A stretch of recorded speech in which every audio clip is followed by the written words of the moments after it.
사도행전 2장 사도행전 2장 29절 말씀부터 읽어드립니다.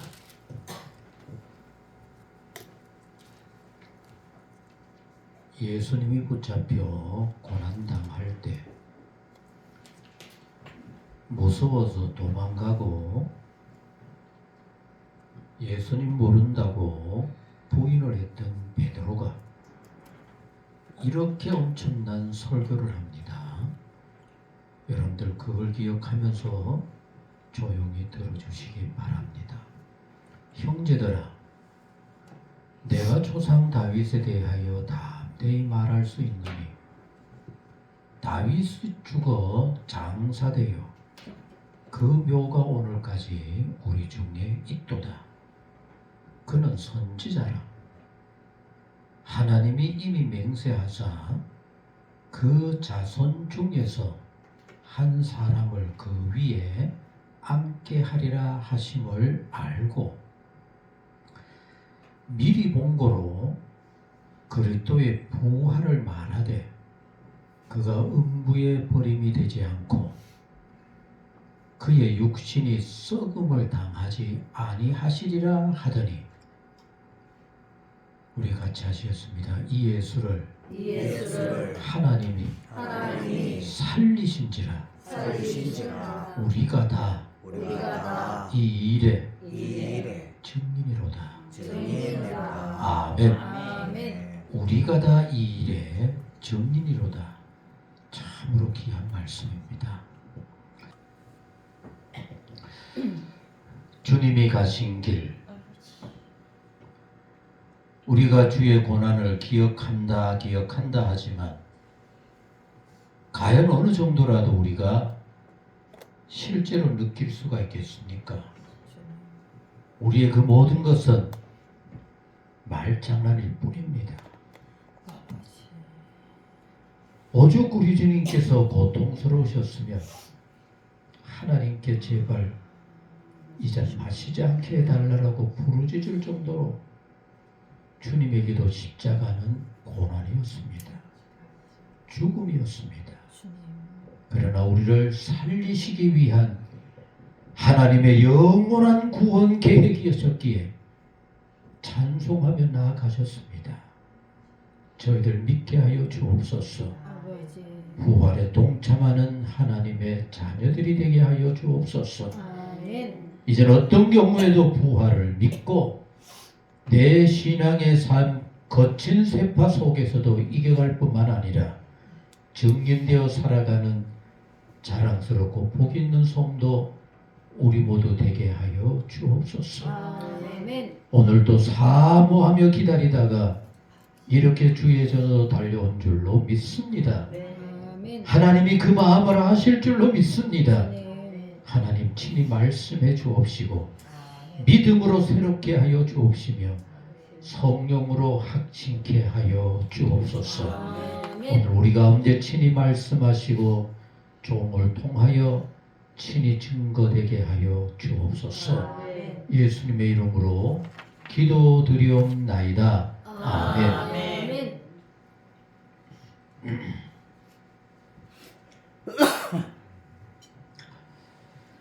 예수님께서 원하시는 교회를 여러분들은 어떻게 생각해 보십니까? 과연 오늘날 우리가 참 멋있는 교회다라고 생각되어지는 그런 교회들을 예수님께서 꿈꾸고 기대했을까요? 교회 안에서 영원토록 모든 사람들이 거론하는 초대 예루살렘 교회, 그들은 예수님으로 온전히 하나가 되었습니다. 그리고 그들이 하나 되어진 예수 안에서의 공동체는 네가 내 것이 없는 정말 함께하는 교회였습니다. 그래서 사도 바울은 이것에 관해서 자세하게 간략하게 설명하기를 이렇게 얘기합니다. 이 세상 예수님을 믿는 모든 믿음의 사람들은 같이 합니다. 예수님과 한 몸, 한 몸이라고 얘기합니다. 그럼 여러분, 여러분들의 몸에서 떼 버려야 되겠다 싶은 그런 몸의 지체가 있어요? 있어요, 없어요? 있어요? 있으면 안 되죠.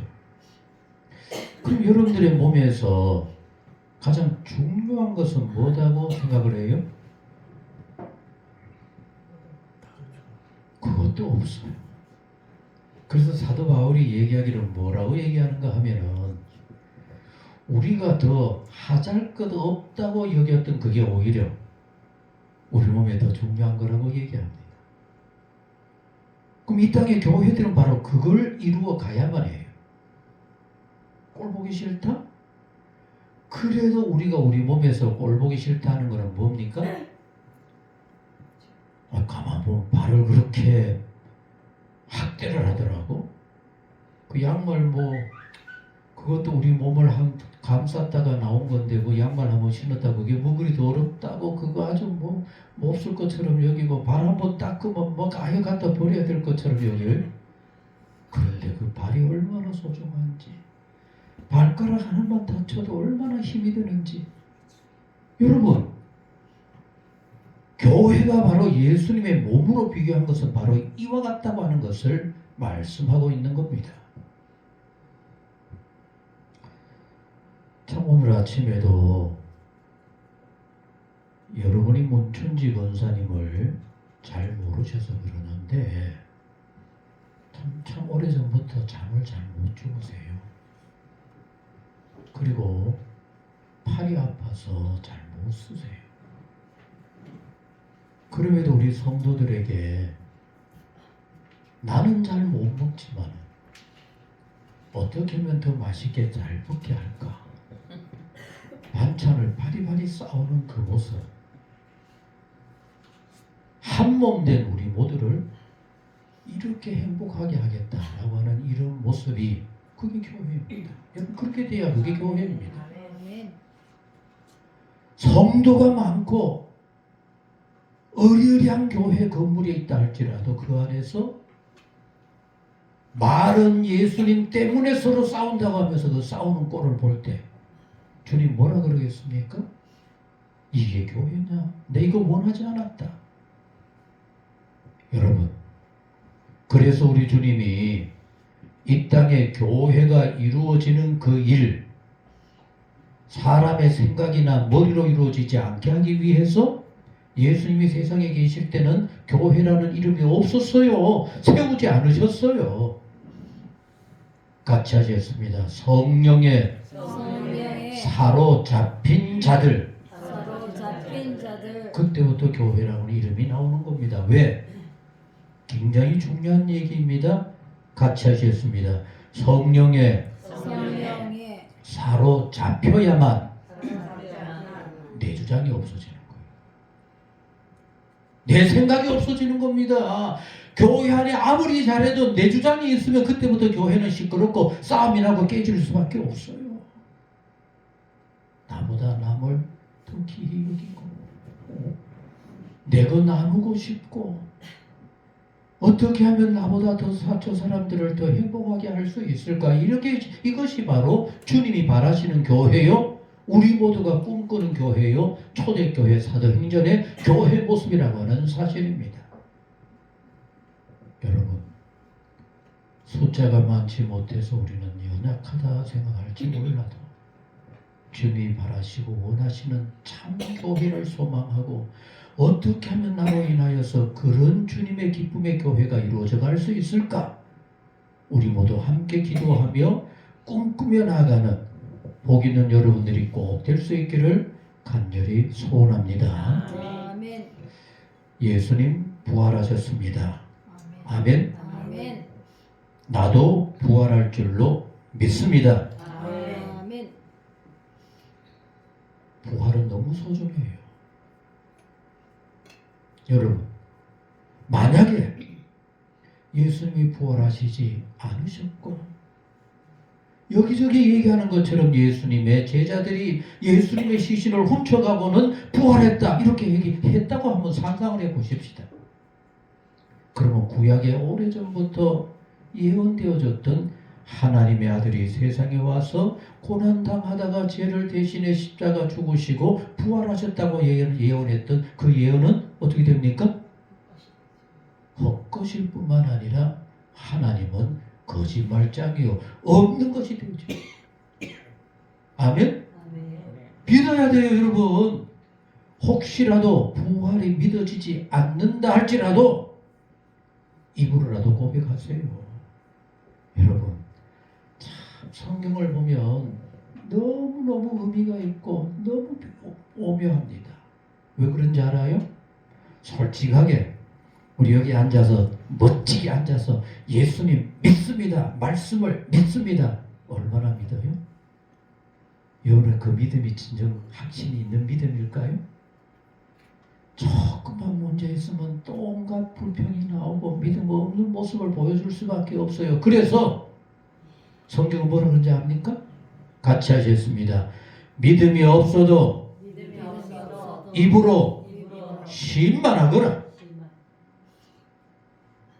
예수님이 깨달아지지 않아도 입으로 예수님 내가 믿습니다 하는 시인이라도 하거라. 그러면 내가 하늘나라에서 너를 시인하겠다. 너의 믿음으로 인정해 주겠다. 왜? 우리가 너무 약하고 우리가 너무나 부끄러운 존재인 것을 너무나 하나님 잘 아시기 때문에. 그래서 여러분, 우리가 예수님을 믿고 믿음으로 구원받고 하나님의 자녀가 되어 하늘나라로 나아가는 이 모든 과정 너무 고민하지 마세요. 여러분들 머리로 굴리지 마세요. 그저 믿습니다. 말씀대로 믿습니다. 되는 겁니다. 아멘? 더 나아가서 여러분, 이 땅에 오셨던 예수님이 여러분 제자들과 사람들에게 그래서 소문까지 나버렸어요. 내가 예루살렘에 갔다가 이렇게 끌려다니면서 신문을 당하다가 십자가 달려 죽었다가 뭐라 그랬어요? 사흘 만에? 뭐라고 그래서 사흘 만에 살아나겠다? 그럼 예수님 안 살아났으면 어떻게 돼요? 예수님의 시대의 사기꾼이요? 이단이 되는 겁니다. 여러분, 그래서 고린도전서 15장 말씀 오늘 우리가 사도신경 교동문에서도 보았듯이 성경대로 말씀대로 예언되어졌던 대로 예수님 부활하셨다. 이제 우리 모두가 분명히 부활을 믿어야만, 이해가 되지 않고 믿어지지 않아도 분명히 나는 믿습니다라고 고백이라도 해야만 이것이 바로 우리 모두의 구원이 되고 우리 모두의 신앙이 된다고 하는 사실 여러분들 꼭 마음에 확신하시기를 바랍니다. 다시 하시겠습니다. 예수님 부활하셨습니다. 내가 믿습니다. 오늘 지금부터 제가 말씀드리는 몇 가지는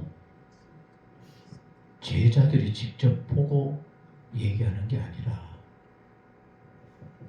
실제 예수님의 부활을 결코 믿지 않고 일어나지 않았으면 좋겠다고 하는 사람들의 증언입니다. 예수님이 부활의 아침에 일어났어요. 부활의 아침이 오늘날로 따지면 주일날 새벽이 되고 유대인들의 그들의 일정으로 따지면 안식 후 첫날, 그것도 언제요? 새벽입니다. 왜? 유대인들의 안식일은 금요일 해질 때부터 그 다음날 해질 때까지가 안식일 하루가 되는 겁니다. 그래서 여러분, 안식일 날에는 꼼짝 못하고 무덤까지 가지도 못해서 예수님을 엄격결에 장사 지내면서 보내버리기 때문에 누가 갔어요? 그 무덤으로? 여자들이 가면서 막 겁이 나서 벌벌 떨어서 여러분들 무덤으로 간다 누가 그 무섭지 않겠어요? 그리고 거기에 무덤 누가 지키는 것도 알고 있거든요. 그리고 그것뿐만이 아니었습니다. 거기에 바위로 콱 막아놨기 때문에 그 뭐 돌문을 누가 열어줄까? 걱정하면서도 예수님을 생각할 때 마음이 아파서 견딜 수가 없어요. 예수님이 십자가 달려 죽은 것만도 통탄할 일인데 제대로 장례, 염도 못하고 대충 얼버무려서 장례를 치렀거든요. 그래서 여인들이 향유를 사서 준비해서 무덤으로 달려가면서 어떻게 하면 예수님을 제대로 하늘나라로 잘 보낼까? 부활은 생각도 못했어요. 장사를 제대로 지낼까? 그렇게 갔습니다. 갔더니만 뭐라 그럽니까? 와서 봐거라. 누우셨던 자리가 이렇게 비어있고 얘기하신 대로 예수님 살아나셨느니라 제자들에게로 가보라. 여러분, 그렇게 아침에 있고 아직도 예수님의 부활한 것을 제자들은 못 봤어요. 제 베드로 쫓아가 봤지만 빈 무덤이었어요. 근데 그때 같이 합니다. 엠마오로 가는 이름 없는 두 제자. 이게 뭘 의미할까요? 여러분, 제자들이 봤다, 길에 가서 봤다 그러면은 아이고 뭐지, 예수님 어떻게 하든지 부활을 증거하기 위해서 그랬다 할 수 있는데 지금까지도 그 사람들이 두 사람이 누군지도 몰라요. 모르는 그런 사람들에게 혹시나 갚버리면은 부활이나 예수님에 대해서 아예 잊어버릴까봐 예수님께서 그들을 찾아가서 만나 주시는 겁니다. 왜? 예수님의 부활은 어느 한 사람들 제자들만 믿고 끝날 일이 아니라 온 세계가 믿고 확신해야 될 그것이기 때문에 인류의 역사를 완전히 바꿔놓아버린 것이기 때문에 부활은 모두가 믿어야 합니다. 그래서 가장 먼저 직접 보여주고 그들에게 확인시켜준 사람들은 이름 없는 제자들. 그럼 여러분 우리 모두 이렇게 생각해야 돼요. 누구를 찾아왔을까요? 예수님이 믿음 없는 나를 먼저 찾아왔습니다라고 믿어줘야만 해요. 그 사람들을 찾아가서 확인한 것만이 아니라. 그리고 여러분, 예수님께서 부활하시고 난 다음 일주일 동안 여기저기 찾아다니면서 다 만나셨어요? 그런데 제자들이 모여있는 곳에는 꼭 가야만 해요. 그래서 예수님께서 제자들 모여있는 곳에 갔습니다. 그러니 뭐 제자들이 놀라서 선생님이 나타나셨다, 예수님이 오셨다 이렇게 되어진 겁니다. 그러면서 예수님 말씀합니다. 너희들 아직도 제대로 믿음이 없지? 내가 정말로 부활한 예수인가를 내 손을 보거라. 손에 뭐가 있어야 돼요? 못자국 보거라. 옆구리를 보거라. 뭡니까? 참으로 찔렸던 흔적을. 그러니까 10명의 베드로를 위시한 10명의 제자들이 부활하신 예수님 매달리려 하니까 아직은 만지지 말아라. 왜? 아직은 내 부활이 완성된 게 아니기 때문에. 그런데 거기에서 오늘 현대인 같은 내가 내 눈으로, 내가 손으로, 내가 직접 확인해야만 믿겠다라고 하는 그런 사람 중에 한 사람인 도마가 마침 없었어요. 그러니까 다른 10명의 제자들이 우리가 부활하신 예수님을 직접 봤다, 우리 가운데 오셔서 이렇게 하셨다라고 베드로를 위해서 모두가 얘기하지만 도마 뭐라 그럽니까? 여러분 스스로라고 생각하고 얘기해 보세요. 오늘 앞에서 목사가 이렇게 떠들어도 진짠가 밑에서 스마트폰으로 검색을 해봐야지. 이거 제 얘기 아닙니다. 여러분 많은 강의실 여기저기 가보면은 앉아가지고 얘기 앞에 강사가 열심히 얘기하는데 밑에서 뭐 열심히 만져요. 그게 맞나 틀려. 여러분 도마가 그렇게 얘기하는 얘기를 이미 벌써 주님께서는 들으셨어요. 다시 말하면은 오늘 우리가 나 혼자 일터에서 이럴 때 주님이 어디에 계실까? 그 소리도 주님이 듣고 계실 줄로 믿습니다. 네. 그런 주님이셔요. 도마가 믿지 못하는 그 얘기를 들으신 주님께서 일부러 또다시 찾아왔습니다. 그때는 누가 거기에 있었어요? 성경이 증언합니다. 도마도 있었더라. 그리고 우리 주님께서 그 도마의 얘기를 알고 계시기 때문에 도마에게 얘기합니다. 너는 왜 꼭 봐야만 하느냐? 그럼 직접 만져보거라. 그러면서 우리에게 정말로 중요한 말씀을 들려주십니다. 같이 하겠습니다. 보지 않고 이해하지 않아도 믿는 자가 복되도다. 아멘. 수학으로 부활을 정리할 수 없어요. 왜? 차원이 다른 세상이니까. 우리가 여러 가지 과학적으로 계산을 하고 설명을 하려고 해도 되어지지 않는 얘기입니다. 왜냐하면 완전히 다른 세상이기 때문에. 그러나 오늘 우리 주님께서 분명하게 깨우쳐 주십니다. 의심하지 말거라. 보지 않고 믿는 자가, 네 머리로 이해되지 않아도 믿고 확신하는 자가 복이 있고 하나님의 영광 가운데로 나아가게 될 것이라고 말입니다. 그런데 여러분, 우리 주님이 십자가 고난의 길을 걸을 때 끝까지 예수님과 함께하고 나는 예수님과 함께 죽겠습니다 하고 했던 제자들 누가 있었어요? 누가 있었어요? 참 폼을 잡기는 잘하죠. 나 절대로 주님 안 버립니다. 장담도 잘하죠. 나는 다 버려도 끝까지 주님과 함께 하겠습니다. 그러나 끝까지 주님과 함께한 사람은 아무도 없었어요. 그런데 제자 중에 으뜸이라고 잘 믿는다고 최고로 폼을 잡았던 베드로는 가장 부끄러운 꼴을 보여주는 겁니다. 뭐라 그래요? 나 예수 모릅니다. 침 뱉으며 예수님 모릅니다. 그러니 여러분, 11명의 베드로를 위시한 다른 제자들도 모든 제자들이 도망갔고 그 중에서도 가장 크게 비참한 제자가 베드로이기 때문에 이 베드로 회복시키지 않으면, 이 베드로를 옛날과 같은 예수님 앞에 가장 멋진 제자로 세우지 않으면 다른 제자들까지도 문제가 생겨요. 충격적인 일이 되는 겁니다. 그래서 베드로에게 일부러 우리 주님 찾아오셨습니다. 호수에서 고기를 잡게 하시고, 그때 몇 마리가 잡혔다 그런지 알아요? 153마리. 여기저기 많이 써요. 찢어질 대로 잡혔어요. 그러니까 여러분, 옛날로 돌아가서 이제 예수님 없으니까 고기나 잡고 옛날 직업으로 돌아가자 했던 그들이 눈이 번쩍 뜨여진 겁니다. 고기가 없어 밤새껏 잡아도 안 되었던 그곳에 주님이 오셔서 고기를 잡게 한 그게 놀라서 우리 선생님이다 그 앞에 몰려왔습니다. 그때 예수님께서 베드로에게 묻습니다. 같이 하셨습니다. 베드로야, 나를 사랑하느냐? 이렇게 한 번만 물었으면 베드로가 별로 충격을 덜 받았을 겁니다. 베드로가 부인했던 그대로 베드로야 너 날 사랑하느냐? 베드로야 너 날 사랑하느냐? 깨어진 겁니다.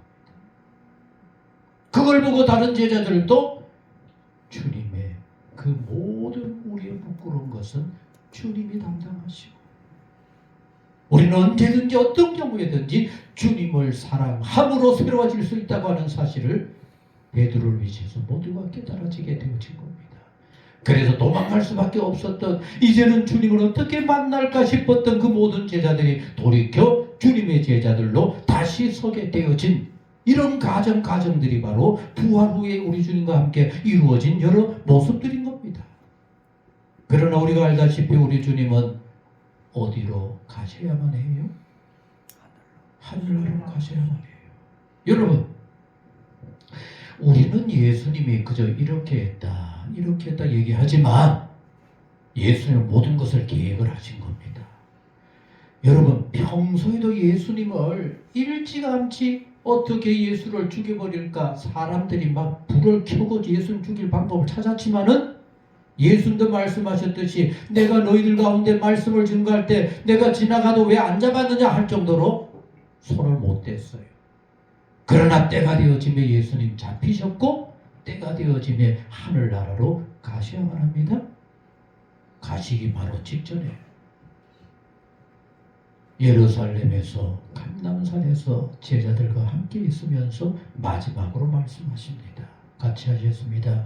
예루살렘을 예루살렘을 떠나지 말고 떠나지 말고 내가 약속했던 성령을 받아라. 그런데 여러분, 예루살렘은 어떤 곳입니까?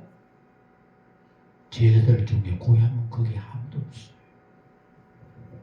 오늘날로 말하면은 강원도 지역에 촌뜨기 사람들이 얼마나 모여있는 그게 제자들의 모습이라고 한다면은 전부 다 집을 떠나서 서울 가서 막 여기저기 얽혀 있는데, 고향이 아닌 거기에 예수님께서 말씀합니다. 예루살렘 떠나지 말거라.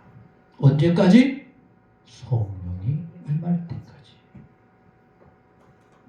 더 나아가서 베드로, 예루살렘은 또 어떤 곳입니까? 예수님을 죽였기 때문에 제자들에게도 언제 죽음이 다가올지 모르는 위험하기 짝이 없는 곳이 바로 예루살렘인데도 불구하고 예수님께서 말씀합니다. 떠나지 말거라.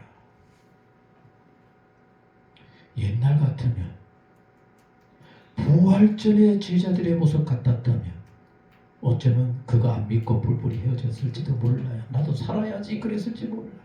그런데 놀라운 일이 벌어진 겁니다. 여러분, 사도행전 1장 말씀 가운데 보면 기가 막히는 부분이 나옵니다. 예수님 승천하시고 그렇게 텅 빈 그 가운데서 예수님의 12제자들과 너무 중요한 말이 나와요. 따라하시겠습니다. 예수의 어머니와 예수의 아우들도 다 함께 되어져요. 그리고 그들이 거기에서 모여서 오직 한 일은 뭘 했을까요? 사모하는 기도만. 뭘 사모해요? 성령의 임하심을 사모하는 기도만. 정말로 그들의 온전히 하나 되어 하나님의 은혜만을 구하는 그들의 모습 속에 성령이 임하시게 되어지는 겁니다. 성령이 임하시고 성령의 충만함을 입은 베드로가 제자들을 대표해서 첫 번 설교가 바로 오늘 우리가 읽었던 사도행전 2장입니다. 성령의 충만한 베드로의 이 설교 첫 번째로 여러분들이 마음속에 간직할 일은 같이 하셨습니다. 베드로에게 이제는 더 이상 죽음이 두려움이 아니었어요. 이전 같으면 베드로 이런 모습 상상을 할 수가 없어요. 그러나 여러분, 그렇게도 두렵고 무서운 끔찍스러운 예루살렘 사람들을 향하여서 설교를 하시되 두려움 없이 유창하게, 그리고 뭐라고까지 얘기한 줄 압니까? 같이 하셨습니다. 너희가 죄 없는 예수를 죽였느니라. 아니, 예수님을 아느냐라고 묻는 그 물음에도 두려워서 벌벌 떨고 도망갔던 베드로가 두려움이 없어졌어요. 이게 성령의 역사인 줄로 믿습니다. 더 나아가서 여러분들 제발 오늘 집에 가시던 사도행전 2장 베드로가 처음으로 한 설교라고 생각하고 한번 읽어보세요. 같이 하셨습니다. 성령의 충만하니 하나님의 뜻이 이렇게 일목요연하게 쫙 정리가 되는 겁니다. 더 이상 성경이 아니라 하나님의 구원 역사가 이렇게 아름답다고 하는 식으로 쫙 정리가 되어지는 겁니다. 왜 믿음 안에서 우리가 엉뚱한 소리 할까요? 내 지혜로 하려고 하니까, 내 경험으로 하려고 하니까. 왜 제대로 안 될까요? 내가 살아왔던 삶으로 얘기하려고 하니까 안 되는 겁니다. 이제 우리가 바뀌어야 돼요. 성령의 충만함으로, 성령이 말하게 하는 것으로, 성령이 지혜롭게 함으로 우리 모두가 바뀌어져야 하는 겁니다. 더 나아가서 더 중요한 일은 오늘 조금 전에 읽었던 것처럼 베드로가 감히 이렇게 얘기하는 겁니다. 같이 하셨습니다. 너희가 죽인 예수를 하나님이 살리신지라. 부활을 믿죠? 이제는 예수님의 모든 말씀이 믿어지는 겁니다. 성령에 충만해야만 우리의 믿음이 온전해지고 말씀 안에 바로 선 믿음으로 변화되어질 수 있다라고 하는 사실입니다. 여러분, 이제 어서 빨리 우리는 성경을 읽어야 하는 책으로 이해하지 마시고 이 말씀을 볼 때마다 하나님의 뜻이 떠올라지고 이 말씀이 나도 모르게 내 영혼을 향한 하나님의 음성으로 변화되어질 수 있어야만 해요. 베드로가 이렇게 놀라운 하나님의 사람, 이렇게 놀라운 믿음의 지혜가 있는지 상상할 수 없을 정도로 이렇게 바뀌어진 겁니다. 그리고 더 중요한, 가장 중요한 일은 같이 하셨습니다. 우리는 바로 이 일에 뭐라고요? 증인이라. 여러분, 여러분들은 예수님의 부활의 증인입니까? 증인입니까? 정말 회개하고 아멘 해야 돼요. 성경에서 말씀하고 있는 이 증인이라고 하는 이 증인이라는 단어 속에는 같이 하셨습니다. 나 예수님 때문에 죽을 수 있습니다. 죽음이 전제되지 않고는 증인이 아니라 구약에서, 성경에서. 예수님을 믿고 따른다는 정도가 아니라 이제 예수 때문에 죽겠습니다. 여러분, 이렇게 우리가 예수님의 부활에 예수님의 말씀에 증인이라고 외쳤더니 모든 12제자들 다 어떻게 된지 알아요? 다 순교당했어요. 다 죽었어요. 그것도 처참하게 죽었어요. 그러나 그 죽음으로 하나님의 구원 계획을, 예수님이 우리 위하여 죽으신 그 부활의 은총을 온 세상에 전파해서 오늘 우리에게까지도 이렇게 전파되어질 수가 있다라고 하는 사실입니다. 오늘 주님의 전에 오른 사랑하는 성도 여러분, 우리 다시 한번 마음속에 고요하게 고백하고 이 고백을 위해서 내가 어떻게 살아갈까 다짐하면서 따라해 보시기 바랍니다. 우리가 이 일의 증인입니다. 아멘. 그러면 이제 복음 때문에, 이 부활 때문에 난 어떤 어려움을 당해도 능히 감당할 수가 있습니다. 이 일을 위해서 내게 어떤 희생을 요구한다 할지라도 나는 감당하며 끝까지 나아가겠습니다. 우리 모두 이렇게 고백하고 이렇게 믿고 이렇게 살아갈 수 있는 그런 성도가 되어져야만 부활하신 주님께서 40일 동안 찾아다니면서 보여주시고 확인시켜주시고 확신하게 했던 이 부활의 역사가 우리 모두의 것이 될 뿐만 아니라 나아가서 증언하며 살아갈 수 있는 그런 복된 성도가 되어질 수 있을 줄로 믿습니다. 우리 다시 하시겠습니다.